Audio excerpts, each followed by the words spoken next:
On my wedding day, the silly assistant played a couple's highlight reel of my fiancé and his rival right there at the ceremony. My CEO fiancé's expression turned cold, convinced his rival and I had teamed up to play a trick on him. He kicked me off the stage and married the assistant. Everyone present was enraged. They tore off my bridal corsage, beat me, and threw me out of the venue.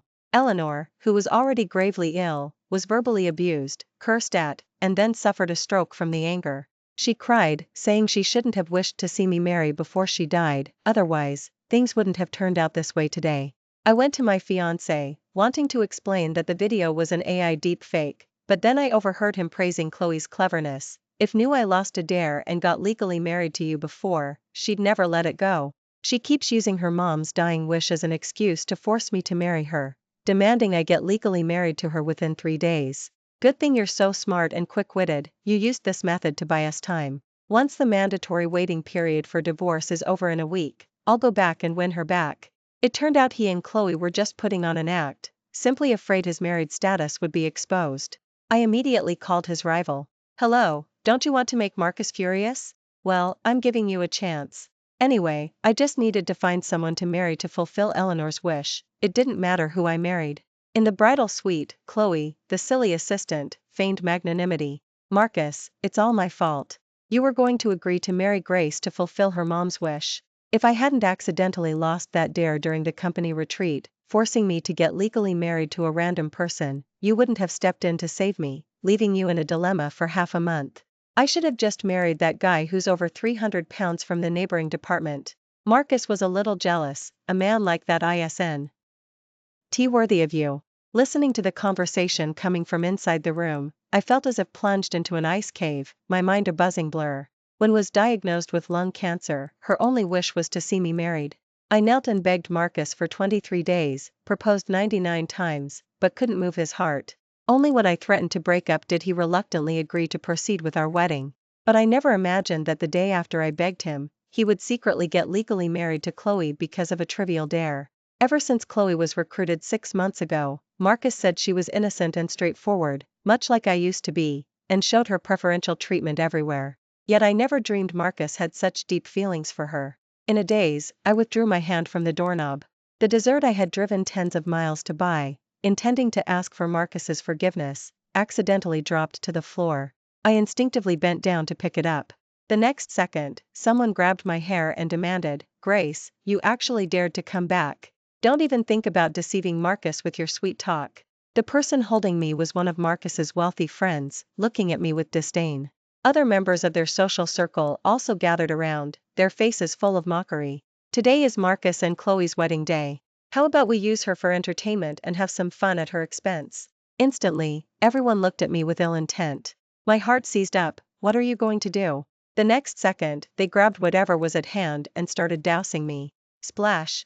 The first bucket was soy sauce, drenching me in black from head to toe.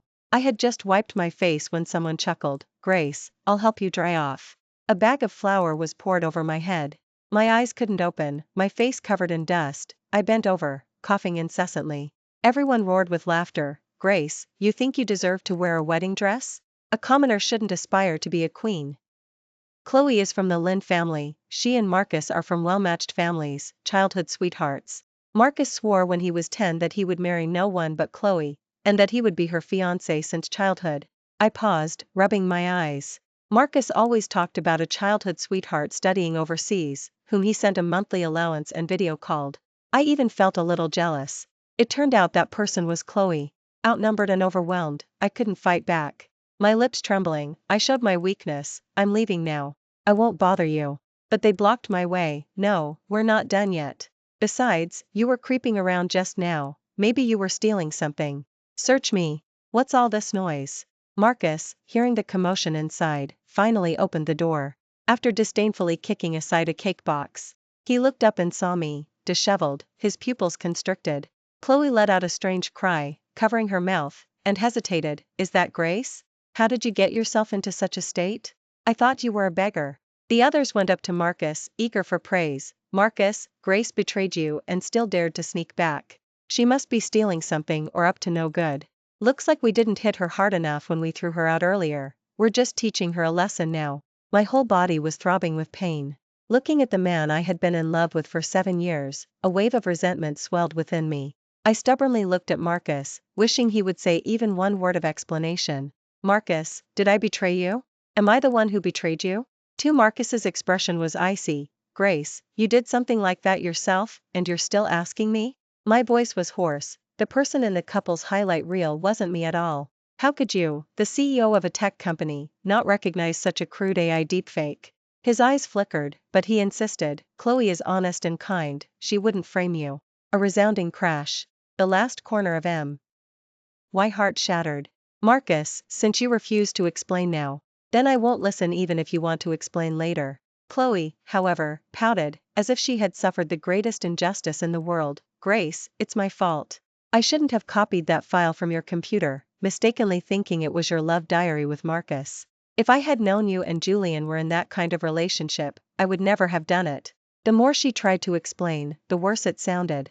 Marcus let out a cold snort. It's not your fault. What's done in the dark will be brought to light.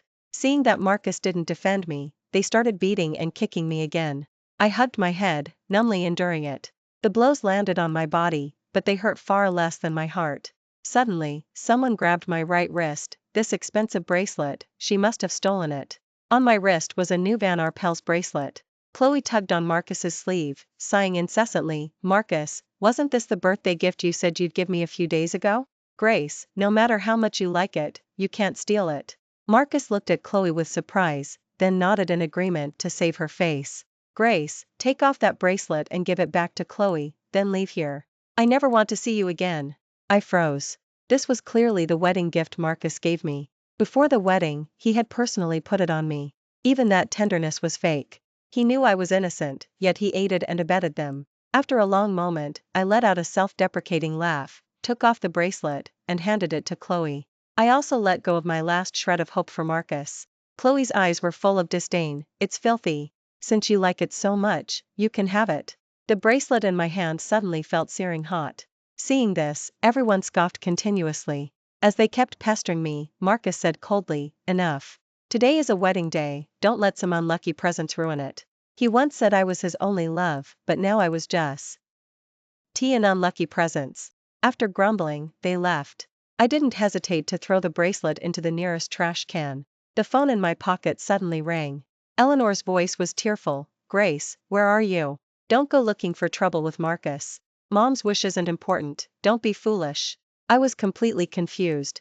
Upon asking further, I learned that Marcus had seized the opportunity to secretly take photos of me, dirty-faced and being beaten, and sent them to Eleanor, telling her to take me back and stop making a scene.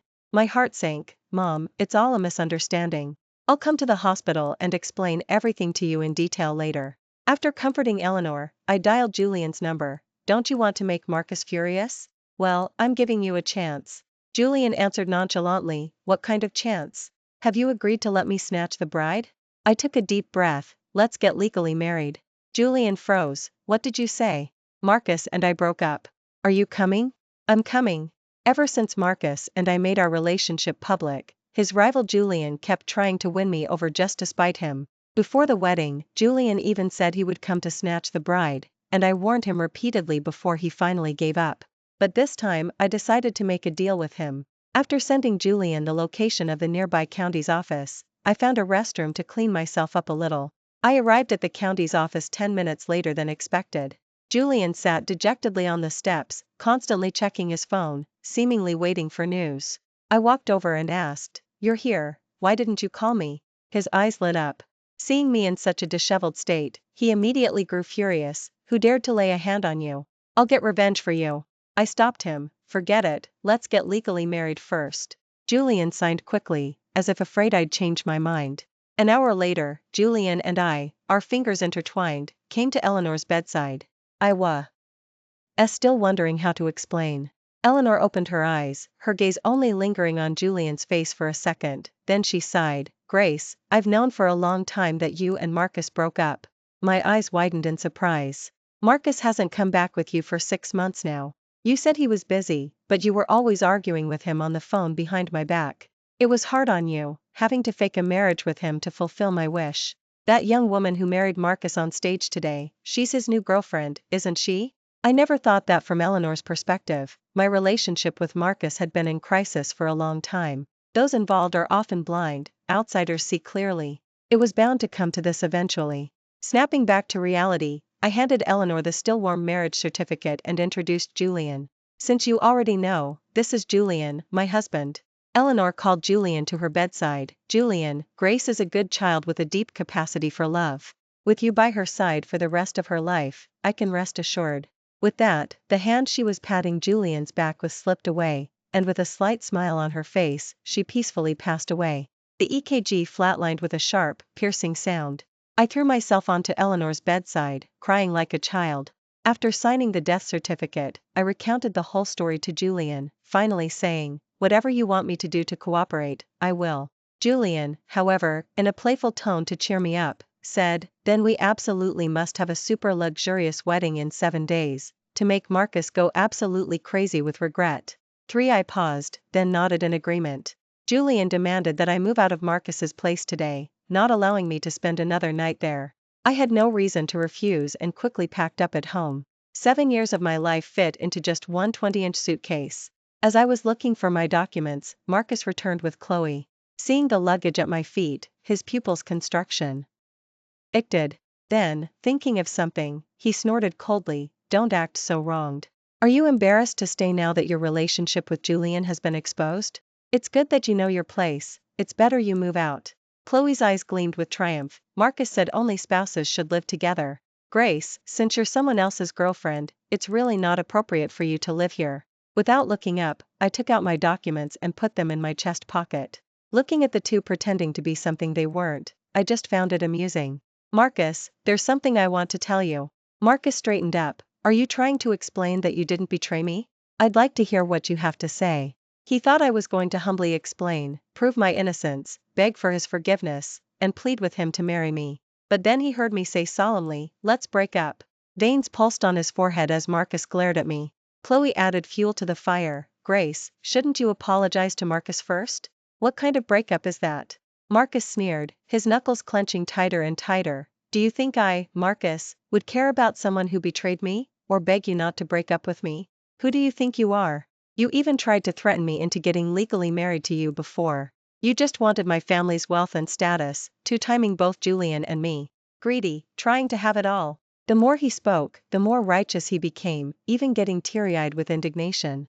My lips curved into a cold, humorless smile. "If that's what you want to believe, there's nothing I can do." The next second, I pushed past both of them, grabbed my luggage, and turned to leave. Marcus was furious, asking in a strained voice, "Grace, where will you go if you leave here? You don't need to worry. Someone's picking me up." He grew wary. "Who's picking you up?" I looked at him with a half-smile. "Julian, of course. You saw our couple's highlight reel at the wedding today, didn't you? We're very much in love." Marcus was enraged, blurting out, "That was AI." He forced himself to stop speaking. "Grace, are you really not going to explain? Didn't you say your mom was sick and wanted to see you married?" Chloe tugged on Marcus's sleeve. Marcus pursed his lips and said mockingly, "Forget it, go wherever you want. I wouldn't care if you dropped dead on the street." I was tired of playing along with his act and walked straight downstairs. Julian was already waiting for me. As he took my luggage, he said gently, "Eleanor's ashes have been collected. I'll go back to your hometown with you to escort her ashes." My eyes filled with gratitude. "Thank you." For the next 3 days, Julian accompanied me back to my hometown to escort Eleanor's ashes. Everyone in the town gave me a thumbs up, praising my success and the wonderful husband I married. Chloe's social media updated daily. Marcus, who always had a cold expression towards me, smiled radiantly in front of her, like a 20-year-old boy. The day we returned to the city, Chloe inexplicably sent me 2 video files. One was labeled original. The other, deepfake. I tapped on original, my fingertips trembling. Because the protagonists were Chloe and Marcus. The backdrop shifted from land to sea, pole to desert, seasons changing, but they remained constant. All the places Marcus and I had wanted to go but never did, he had now visited with Chloe. Each photo flashed by, with a date stamped in the bottom right corner, from the day Chloe joined the company 6 months ago, to 4 days ago on the wedding day, without a single break. I even wondered, was the man in the video, smiling so freely, still Marcus? When I suggested we travel, he would only look at me with disdain, complaining that I thought the company didn't have enough problems. No wonder I had felt a strange sense of familiarity when I saw Marcus and Chloe's social media posts. It turned out the footage for the couple's highlight reel at the wedding was provided by them. Marcus wasn't averse to travel, it was just that the person accompanying him wasn't Chloe. The next second, Chloe messaged, "Oops, sent the wrong thing. Grace, don't open it." Then, she sent a photo of a vice appointment letter, provoking me, "This is what I meant to send. Your president position is mine now." Marcus says only his wife is worthy of standing shoulder to shoulder with him. Marcus had once told me that to prevent people in the company from thinking I got promoted through connections, he was stricter with me than with others. Driven by ambition, I worked day and night, even suffering a stomach hemorrhage from socializing, turning down invitations from major corporations, and carving out a significant portion of the company's business, only to secure the vice position last year. Yet, Marcus casually gave the vice position to someone else. I clenched my fists tightly. Julian, who was driving, glanced at the screen and said disdainfully, "It's just a vice position. Grace, come to my company, and I'll make you CEO." My mood instantly brightened, and I unclenched my fists. This dump of a company certainly isn't worth staying in. I took out my calendar. The wedding was in 3 days. Then, on tomorrow's date, I wrote 2 words. Resignation. For the next morning, I went to Sterling to resign. Everyone assumed I was there to cause trouble for Marcus and deliberately scoffed loudly. Some people are too timing and still have the nerve to question Mr. Marcus. It serves her right that she became Ms. Chloe's subordinate before her vice position even warmed up. Ms. Chloe and Mr. Marcus are from well-matched families. Someone must have realized her place and is coming back to apologize, feeling defeated. I didn't care about their words, but it was somewhat ironic. It turned out the talents I had personally nurtured were all ungrateful backstabbers. I walked to the HR department with my resignation letter. On the way, I passed my former office. I instinctively glanced inside and froze. Chloe was lounging in my chair, while Marcus massaged her temples. "You'll give me the vice position for a little fun, but what about you, Marcus?" Marcus smiled, took Chloe's hand, and kissed the back of it. "That, too, belongs to you, of course." My heart was completely unmoved, but seemed to sense something. He turned his head, saw me, and froze. Snapping back to reality, he strode out of the office and preemptively said, "Grace, you colluded with Julian. Who knows if Blackwood's stock surge during this time was due to you selling company secrets? Moreover, you deliberately missed 3 days of work. A person with no integrity like you doesn't deserve to be vice. Chloe is highly educated with an overseas degree, she's a better fit than you. You're demoted to a regular clerk and your salary is suspended for 3 months." Everyone applauded, thinking the CEO was formidable. Chloe came out, playing the good guy. "Marcus, don't be like that. Grace used to be my superior after all. Her family is poor, and her mother is sick, so don't penalize her salary." Marcus shook his head sternly. "No. If it weren't for you, I wouldn't have discovered Grace's behavior. A traitor like her must be punished severely." The two of them, in their coordinated act, were sickening. I interrupted, handing out my resignation letter. "No need for all that trouble, I'm here to resign." Marcus was taken aback, staring at the resignation letter without moving for a long time. Chloe tugged on his sleeve. He snatched the resignation letter from my hand with a grim face and signed it quickly. "Don't think playing hard to get will work. If you have the guts, then leave." It seemed he really cared about his 7-day agreement with Chloe. After I left the company carrying a cardboard box, the security guard immediately put up a sign by the door. "No or dogs allowed." I knew this must be Chloe's doing. It didn't matter. I would never come back anyway. On the other side, after I left, the HR manager asked Marcus, looking troubled, "Mr. Marcus, how should we pay her? Do we need to include severance?" Marcus looked at the door and sneered, as if he could still see my retreating figure. "She missed several days of work. Not a damn thing." The HR manager paused. "Grace didn't miss work, she took bereavement leave. Her mother passed away." His body stiffened. After a few seconds, he immediately ran to chase after me. Chloe grabbed him. Marcus grew agitated, and quickly said in a low voice, "When did Grace's mom die?" I didn't even know. No wonder she hadn't contacted me these past few days. Otherwise, I should tell her the truth, or else she. Chloe's eyes darted. "Marcus, if you tell her now, she'll definitely play hard to get. Wait until you get the divorce certificate in 3 days, then you can use getting legally married to win her back. You're the only family she has left, what are you afraid of?" Marcus thought she made a good point and took Chloe to a couple's restaurant as a reward for her clever ideas. But he didn't know that for the next 3 days, Julian and I were swamped with wedding preparations. On the morning of the wedding day, Marcus blocked me at the bakery I frequented. I turned to leave, but he ran over and pressed gourmet pastries into my hand. Grace, you looked into it, you liked these recently. I found it amusing. The person he asked to investigate didn't manage to find out that I was buying these pastries for wedding favors. Before I could speak, Marcus coughed lightly. I'm sorry, I wronged you. That couple's highlight reel was fake. Someone deliberately used AI deepfake to try and drive a wedge between us. I know I made a mistake. I'm willing to get legally married to you right now to honor your mother's memory. I swear I'll visit her grave diligently from now on and be the most devoted son-in-law. He thought I would change my mind after it'll coaxing. Thinking of the plan, I took out an invitation. My head's a bit of a mess. Let's talk about it at Julian's wedding reception this afternoon. I had to give it to him now, or I'd have to send him an e-invitation later anyway. To maintain the mystery, the invitation only had the time and place. Marcus casually took it, his brows furrowed at the mention of Julian. He's getting married? Then, thinking of something, his brows relaxed. I know. You're trying to prove your innocence, aren't you? I already said I know I wronged you. Fine, I'll wait for you at the wedding reception, and we can talk things through then. Watching his cheerful retreating figure, my eyes were filled with irony. In the afternoon, Marcus arrived early at the wedding reception. He looked around, scanning for me but couldn't see me anywhere. It wasn't until most of the guests had arrived that Marcus couldn't help but ask a business partner sitting nearby, have you seen Grace? The partner pointed to the stage and said, isn't Grace right there? Following the direction of his finger. I was walking down the aisle in a wedding dress, holding Julian's hand. As the bright lights shone on my face, Marcus froze. Marcus looked like someone had drained his soul, staring blankly at the people on stage without saying a word.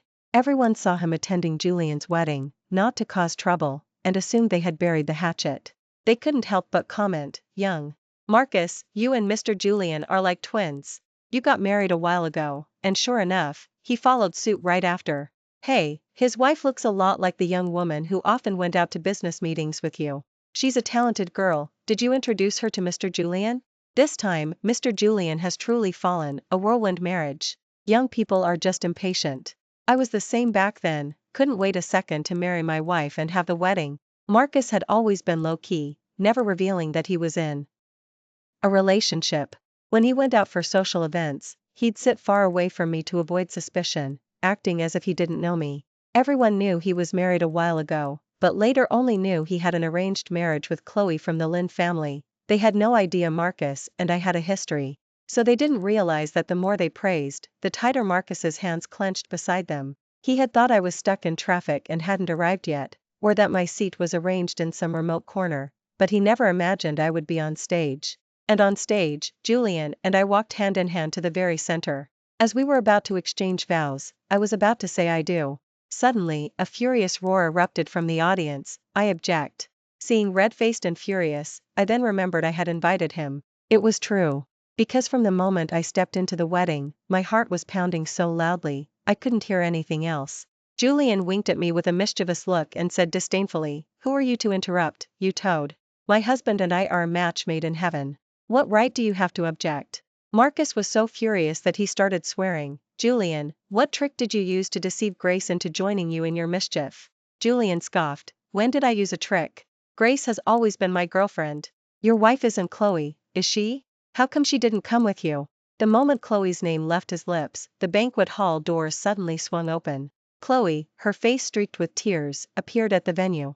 Seeing me in a wedding dress, wearing a bridal corsage, she had an expression of disbelief, scanning me up and down twice with uncertainty. She had heard Marcus came to Julian's wedding reception to meet me and had decided to intentionally interrupt. But she never expected to see this scene. Composing herself, she turned to Marcus and said plaintively, Marcus, why didn't you answer my calls? Something's happened at the company, you need to go back quickly. Marcus instinctively took a step to follow her, but a glance at my cold expression made him stop short, and he said decisively, no, I can't leave. Grace is still here, she's my vice, I need her to come back with me. Julian scoffed, Grace is my wife, not your employee. Marcus, I tolerated your antics before, but are you going to cause trouble at my wedding too?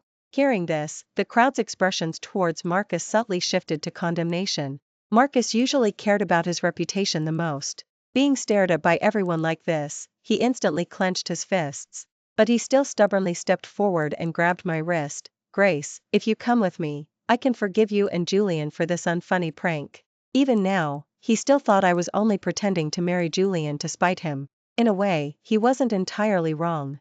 However, the current me definitely didn't need his so-called forgiveness.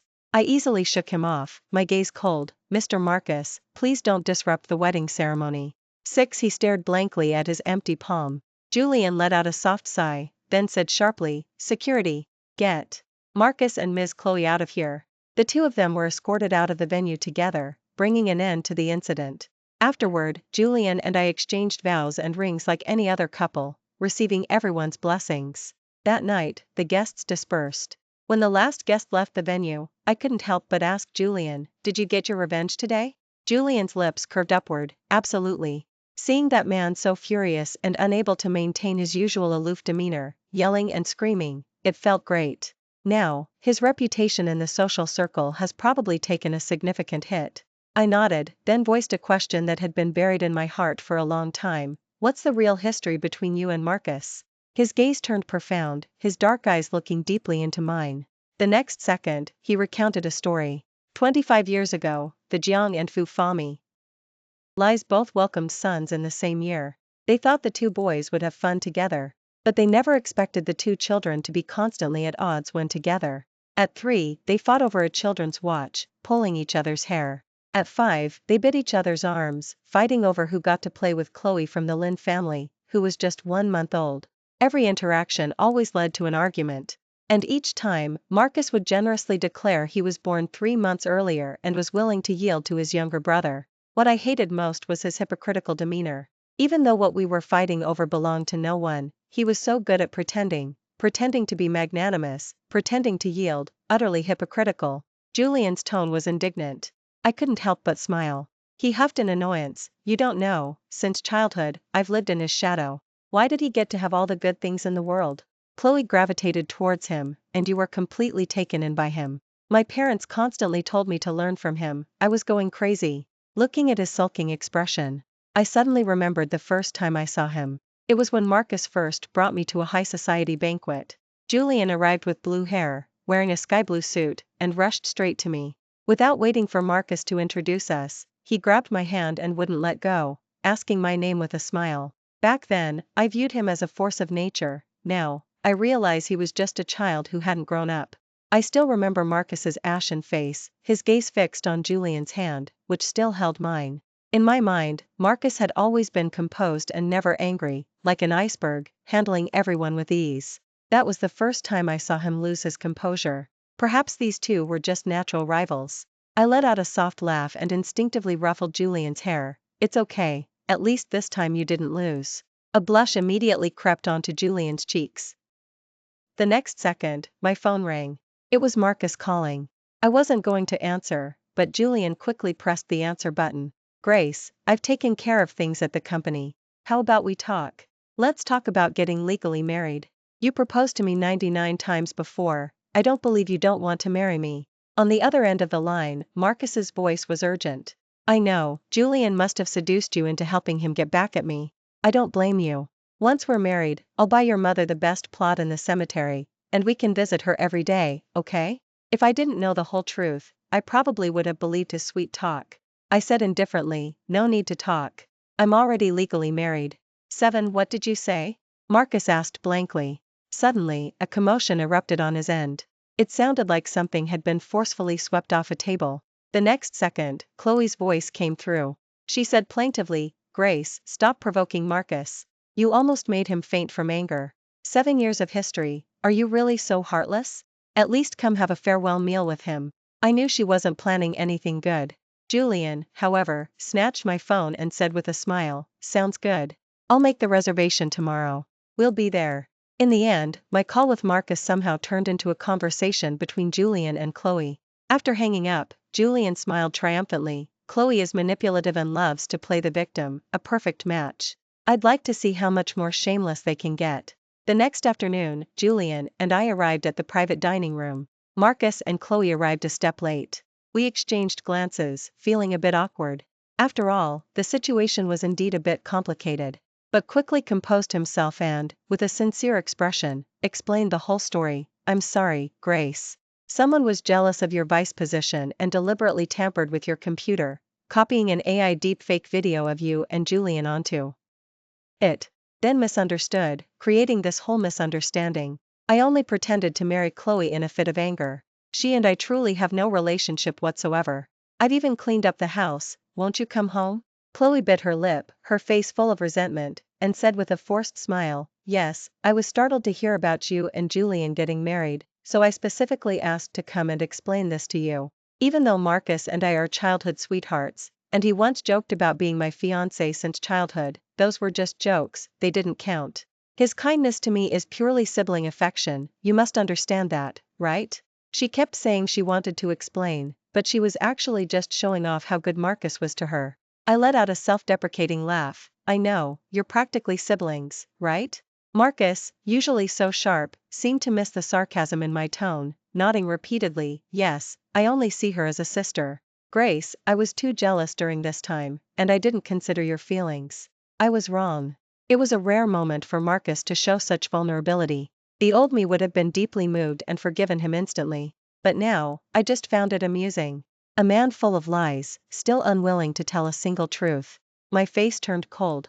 Marcus, not understanding why, quickly put a piece of crab meat into my bowl. Julian, however, switched plates with me. Marcus clenched his chopsticks, staring coldly at Julian. Julian just smiled. Marcus, you've been with Grace for 7 years, and you don't know she's allergic to seafood? I recall this crab meat is Chloe's favorite. Marcus's face instantly drained of color. A triumphant glint sparked in Chloe's eyes. Julian, Marcus's actions were just subconscious. He didn't intentionally forget Grace's allergens. Don't you remember? You and Marcus used to be vying to peel crab legs for me. No. Julian shuddered, quickly professing his loyalty to me. That was all when we were kids. I haven't seen her since we grew up, and I certainly wouldn't peel crab legs for her now. He shot Chloe a sidelong glance, his eyes full of scorn. I must have been blind when I was a kid to have ever liked this seasoned manipulator. Shut up. Who are you calling a seasoned manipulator? Marcus stood up, shielding a tearful Chloe behind him, his expression icy. Julian scoffed, crossing his arms. What, did I say something wrong? Talking about your darling sweetheart, are you getting defensive? The next second, Marcus raised his hand, poised to strike Julian's face. Smack, after a sharp crack, Marcus clutched his swollen right cheek, staring at me in disbelief. My palms tingled, and seeing his tearful expression, I felt no regret at all. Marcus, that's enough. Julian, protected behind me, cheekily stuck out his tongue at Marcus. Marcus was furious, his chest heaving violently, his trembling finger pointing at Julian, his voice quivering. Look at him. He's deliberately provoking me. Grace, don't let him trick you, or are you saying you actually like him? A sarcastic smile touched my lips. Yes, didn't you see it on the wedding day? Julian and I filmed a couple's highlight reel. Marcus finally lost it completely, roaring without any regard for his image. That video is fake, fabricated. How many times do I have to tell you, Grace, stop beating around the bush? Watching him lose control, I said coolly, if it's fabricated, where's the original video? I'd like to see it. Marcus looked as if he'd been doused with a bucket of cold water, all his bluster extinguished. His mouth opened and closed, unable to utter a single word. I chuckled. Haven't figured out what to say yet, have you? I pulled out my phone, opened Chloe's chat interface, and held the screen in front of Marcus. Your dear sister sent this to me. Your bond is truly something special. Anyone would call you a perfect match, wouldn't they? Marcus was shocked, snatching the phone to examine it repeatedly, then checking the time, his gaze fixed on Chloe in disbelief. Chloe, who'd expected me to silently take the hit, never imagined this would come out. She immediately put on a tearful act. It wasn't me. My WeChat account was hacked. I can't believe someone would send such messages to Grace. Julian burst out laughing. Are you saying someone went to all that trouble to hack into a wealthy heiress's account, not for money, but just to stir up trouble between Grace and Marcus? At this, even Marcus, blind to the truth as he was, finally caught on. Chloe, tell me, what exactly is going on? Seeing the two on the verge of arguing, Julian pulled me away and ran out of the restaurant. Once in the car, I couldn't help but ask him, aren't you usually the one who loves to follow the drama? Why didn't you stay? Julian scoffed, Marcus is too concerned with appearances. If we'd stayed, he'd just give Chloe a stern talking to and let it go. But if we weren't there, there's no telling what he might do. Later, news indeed spread that Chloe had been kicked out of Sterling. Everyone speculated whether their marriage had fallen apart. Meanwhile, I had joined Blackwood, insisting on only taking on a vice role. A week after I started, news that Sterling was, for the first time, seeking a partnership with Blackwood spread throughout the company. It was common knowledge that the owners of the two companies were not on good terms. In extreme cases, partners had to choose one or the other. Now, Sterling had been the first to relent and propose cooperation, which surprised everyone. Even more unexpectedly, the person sent to handle it was none other than President himself. When I saw Marcus again, dark circles under his eyes clearly indicated he hadn't been resting well. He forced a smile at me. Beside me, Julian let out a cold scoff. He had initially refused to let Marcus into the company, but I insisted, reminding him that business is business, and guests are guests. He reluctantly agreed, on the condition that he would accompany me. As the meeting was about to begin, Marcus waved his hand, no need for all that trouble. Sterling is willing to offer concessions, and the contract can be signed at any time. However, I have something I need to discuss privately with your company's vice, Grace. Once we're done, I'll sign immediately. During this time, I had deleted and blocked all his contact information, so it was astonishing that he resorted to this method to speak with me. Julian was furious, slamming his hand on the table. Marcus, do you really think I care about collaborating with you? I tugged on Julian's sleeve and gave him a look. Then, turning to Marcus, I said, Mr. Marcus, let's move to the conference room to discuss this further. I didn't expect that the moment we entered the conference room, Marcus would directly toss a vice agreement in front of me. His tone was gentle, but his attitude was firm. Grace, I've gotten your vice position back for you. If you come back, how about I give you 10% of the company's shares? Looking at the vice appointment letter I had once earned with countless hours of blood and sweat, my heart felt utterly stagnant. I simply offered a polite smile. No, thank you, Mr. Marcus. I haven't forgotten the sign hanging at your entrance, Grace and dogs prohibited. Marcus's fingertips twitched, his expression somewhat awkward. You're still holding a grudge about what I did back then, but you have to try and see it from my perspective, don't you? At the time, I thought you had betrayed me and were skipping work. I was genuinely furious. Chloe just has a childish temper, she likes to show off. Please don't hold it against her, okay? Even at this point, he still wouldn't be honest with me. I didn't want to play games either, so I said bluntly, on the wedding day, I heard everything from outside the bridal suite. Getting legally married to Chloe just because of a dare, how romantic. Marcus's face instantly went deathly pale. With trembling hands, he pulled out a divorce certificate. I got divorced.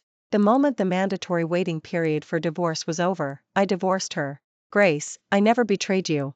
If didn't marry me, she would have had to marry the bald guy from the next department. She's young and attractive, and that man would definitely cling to her. I did it to save her. Her family and mine are old acquaintances. I had a responsibility and obligation. If you're jealous, I'll go get legally married to you right now. It was just a dare, Marcus. What would have happened if you hadn't completed it? I interrupted him calmly. Then, I pulled out Julian's and my marriage certificate, and I are already legally married. Unlike your dare, he and I are serious. Seeing desperately try to snatch the marriage certificate from my hand, I deftly evaded him and pushed the door open. Witnessing our unpleasant parting, everyone likely assumed the deal wouldn't go through, their faces twisting with dissatisfaction. But, looking utterly crestfallen, ordered, sign the contract. Offer another 10% in profit concessions. Mr. Marcus, we're already operating at a loss. Do as I say. I knew Marcus was trying to win me over. But there was no way Julian and I could ever get back together. Julian, however, was sulking with a dark expression, locking himself in his office and refusing to come out. At lunchtime, I knocked on his door to deliver a meal. He didn't answer, so I could only say helplessly, if the president isn't eating, then I, as vice, will also lead by example and skip my meal. The next second, Julian opened the door. I asked curiously, why are you unhappy? Julian didn't speak. I suddenly remembered I had a lychee candy in my pocket. Because I used to get low blood sugar when busy with work, I always carried 2 candies with me. Boys probably like sweets too, right? I took out my marriage certificate from my pocket first, just a As I was about to retrieve the candy, my ears caught a faint whimpering sound. I looked over in disbelief. Julian was crying. Grace, do you like Marcus that much? We've only been married for such a short time, and you're already talking about divorce. There's still a month left in the mandatory waiting period for divorce, at least. Tell me what I did wrong, can't I change? He thought I was going to divorce him? I hastily pulled out the lychee candy and gently coaxed him. I'm not going to divorce you. I promise, as long as you don't bring it up, I won't divorce you. Julian stopped crying and looked at me steadily. My heart suddenly pounded wildly. His tears turned to a smile as he took the candy. It's a promise. I had a feeling I'd been cleverly manipulated. But this feeling wasn't unpleasant. Soon after, Julian asked me to go overseas with him to expand our business. He said our family business is primarily based overseas, and his only reason for staying in the country was to contend with Marcus. I knew he was also afraid Marcus would keep bothering me domestically, so I agreed to develop our business overseas with him. In the blink of an eye, 5 years passed. Julian didn't return to the country discreetly. Instead, he hosted a yacht party, inviting all the domestic elites, and specifically handed me the guest list to look over. Marcus and Chloe were also on the list. After I left, they had an on-again, off-again relationship in the news, often drawing the public to follow the drama. The power of both families had steadily declined, especially the Jiang families. When I was there, it was an industry dark horse, but now it was a fading flame. Some speculated that Marcus and Chloe's scandals were merely a marketing tactic, and I offered no comment. Noticing my gaze linger for a while on Marcus's name on the invitation list, Julian looked slightly annoyed. What, can't forget him? I shook my head, coaxing him as I always did. Of course not. I just thought, why? Oh, you might get jealous. Aren't you afraid Marcus will try to bother me again? Julian's eyes glinted mischievously. He picked up our 3-year-old daughter, Ruby, and made a funny face at me. My ultimate goal this time, back here, is to absolutely infuriate him. He was 30 years old, yet still so innocent and childlike, but I loved that genuine side of him. The party day arrived in a flash. Marcus arrived on the yacht with Chloe. The moment he saw me greeting guests, he let go of her hand. He was visibly agitated, rushing forward to grab my sleeve. Grace, you're finally back. Please don't leave this time, okay? The company can't do without you, and neither can I. Chloe was just someone I pretended to be nice to, solely to make you jealous. Smack. The next second, Julian knocked his hand away from mine. Julian, full of vigor and clearly outshining a weary-faced Marcus, sneered, Mr. Marcus, is it appropriate to be pulling on another man's wife in front of your own?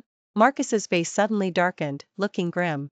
Just then, the nanny brought Ruby over. Sir, the little one is awake and asking for mommy and daddy. Marcus watched, stunned, as Julian took the girl from the nanny, soothed her for a moment, then handed her to me. Mommy. The girl's single call shattered Marcus's last flicker of delusion. The crowd, however, had already pushed him aside and gathered around us.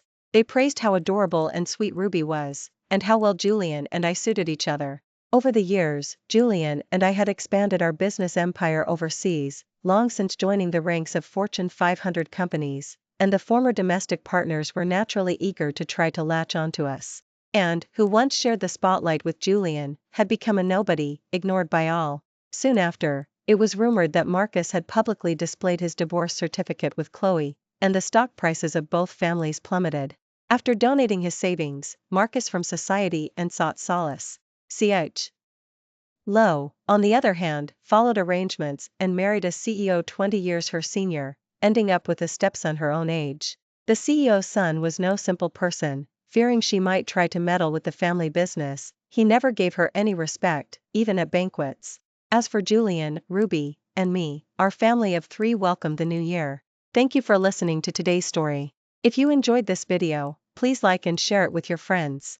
We look forward to hearing your thoughts in the comments.